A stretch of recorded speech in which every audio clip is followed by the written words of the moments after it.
Tuhan sedang mempersiapkan kita untuk menjadi warga-warga kerajaan Allah yang nanti akan memerintah bersama-sama dengan Dia dalam kerajaan 1000 tahun itu.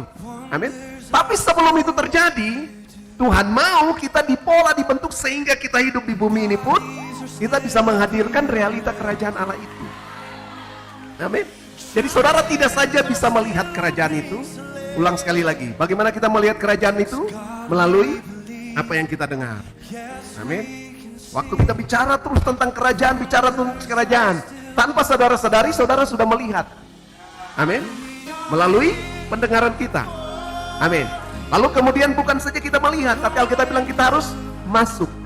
Kita mendengar sampai kita mengalami firman Allah itu, kerajaan Allah itu.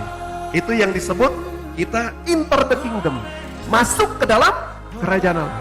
Setelah kita masuk, apa yang harus dikerjakan? Saudara harus diproses.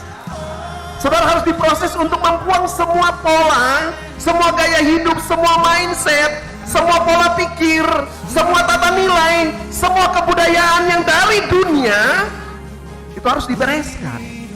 Amin. Supaya saudara ketika hidup dalam kerajaan Allah itu, saudara pasti berbeda dengan orang-orang yang hidup dalam kerajaan dunia ini. Paham ya? Seharusnya gereja itu miniatur kerajaan Allah di bumi. Tapi realitanya gereja dengan dunia tidak berbeda. Gereja adalah miniatur, tapi realitanya orang-orang gereja hari-hari ini tidak hidup seperti kerajaan Allah itu. Amin. Sekali lagi, dalam kerajaan Allah itu hanya ada kebenaran, damai sejahtera, sukacita, dan kuasa. Semua yang baik itu berasal dari kerajaan Allah. Amin. Tidak ada yang buruk yang berasal dari kerajaan Allah. Amin. Bahkan Alkitab bilang gereja itu ada untuk apa? Membuat apa yang di surga itu terjadi di bumi. Dan gereja ada untuk menutup pintu gerbang neraka, sehingga segala sesuatu yang dari neraka tidak boleh masuk dan beroperasi di bumi di mana gereja itu ada. Jadi kalau gereja ada di kota, maka sebenarnya gereja punya otoritas untuk menghentikan semua aktivitas kegelapan, aktivitas musuh di kota di mana gereja ada. Tapi realitanya sampai hari ini justru dalam gereja saja ada kacau balau.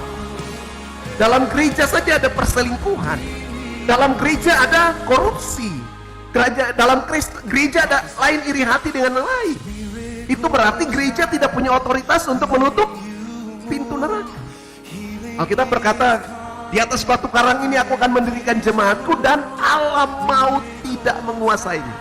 Terjemahan lain bilang, pintu neraka tidak bisa beroperasi. Pintu neraka ditutup.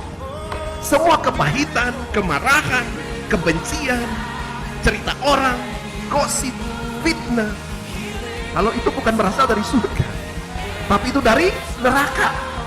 Nah, kalau dalam gereja masih ada hal-hal itu, berarti nanti neraka bisa beroperasi. Berarti gereja tidak punya power untuk menutup alam neraka. Kenapa? Karena kita bilang boleh hidup dalam kerajaan Allah.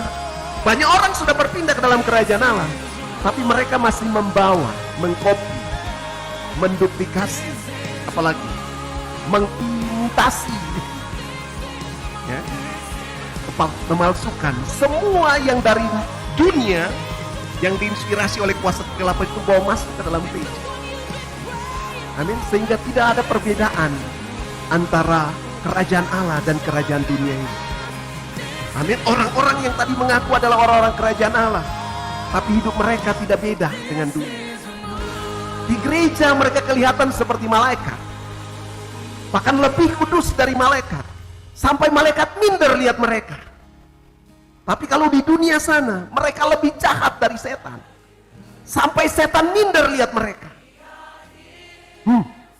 Setan saya bilang begini, sudah saya pensiun saja Tuhan, saya mau jadi setan lagi, karena manusia sudah ambil alih saya punya pekerjaan. Halo?